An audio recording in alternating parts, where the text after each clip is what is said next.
said Monsieur Morrel. "I know there was no one in fault but destiny. It was the will of God that this should happen. Blessed be his name. What wages are due to you?" "Oh, don't talk to us of that, Monsieur Morrel." "Yes, but we will talk of it." "Well, then, 3 months," said Penelon. "Cocles, pay 200 francs to each of these good fellows," said Morrel. "At another time," added he, "I should have said, give them besides 200 francs over as present.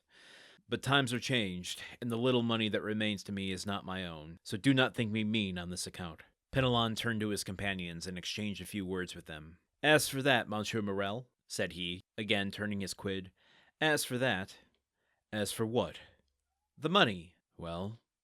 "Well, we all say that 50 francs will be enough for us at present, and that we will wait for the rest." "Thanks, my friends, thanks," cried Morrel gratefully. Take it, and if you can find another employer, enter his service. You are free to do so." These last words produced a prodigious effect on the seaman. Penelon nearly swallowed his quid. Fortunately, he recovered. "What, Monsieur Morrel," said he in a low voice, "you send us away? Are you angry, then, with us?" No, said Monsieur Morrel. "I'm not angry, quite the contrary. And I do not send you away, but I have no more ships, and therefore I do not want any sailors." "No more ships?" returned Penelon. "Well, then you'll build some. We'll wait for you." "I have no money to build ships with, Penelon," said the poor owner mournfully, "so I cannot accept your kind offer." "No more money? Then you must not pay us. We can scud like the Pharaon under bear poles." Okay, Morrel is honorable to the last, paying the men in full for their service and apologizing outright that he can't pay them a bonus the way that he would normally. That's not even stuff you would see nowadays, where I feel like if a company or an organization was on hard times and usually gave out some sort of raise or bonus at the end of the year, they weren't able to in a particular year, I think that they would just let it go unaddressed as opposed to telling them, "I would like to do this, but I'm unable to." And I think it speaks to Morel's character that Penelon and the men are offering to essentially forego payment until later while he gets his company back up and running. And even at the last here, I don't 100% know what, not being a naval expert myself, I don't understand exactly what he means by we could do like the Pharaon and scud under bear poles. In fact, let me just do a quick bit of research here. This is one of those things that, as I said in a previous episode recently, that when I don't understand something, I do a quick search to see what I could do. Okay, so scud under bear poles.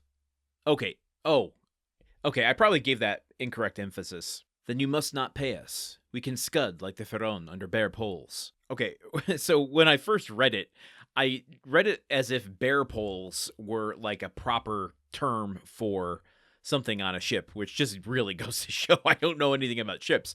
Scud under bare poles is like, it's bare poles. They're bare as in naked, bare poles, meaning they don't have their sails up. So they're just poles in the wind as opposed to poles bearing sails to move the ship. So to scud under bare poles means that they're going to run from a storm the way that he's, mentioning the Pharaon here, trying to outrun the storm that they encountered by not putting up sails and just have the masts exposed. So it's not bare poles, it's bare poles. Emphasis is weird, isn't it? English language doesn't have accents over our words most of the time, and so knowing where to place emphasis sometimes is ridiculous. And it leads to, when you are reading something with complete ignorance, that you can read it as bare poles instead of bare poles. Okay, what am I doing? I'm losing my mind a little bit. Anyway, what's it saying? It's saying something good about Morel's character, that they're willing to do all of that for him while he gets his stuff up, but he is pretty steadfast in saying that, you know what, we don't have the money, and I think this is it. If you need to go find work elsewhere, you can. I'm not letting you go, but I can't keep you on. So where does this chapter end? I don't know. We only have 2 episodes left, so join me here tomorrow for the penultimate episode. Until then, okay, goodbye. The Countdown of Monte Cristo is part of the Gruntwork Podcast Network. This show is produced, edited, and hosted by Landon Solano. The original text of The Count of Monte Cristo by Alexander Dumas. Theme song by Magic Solo.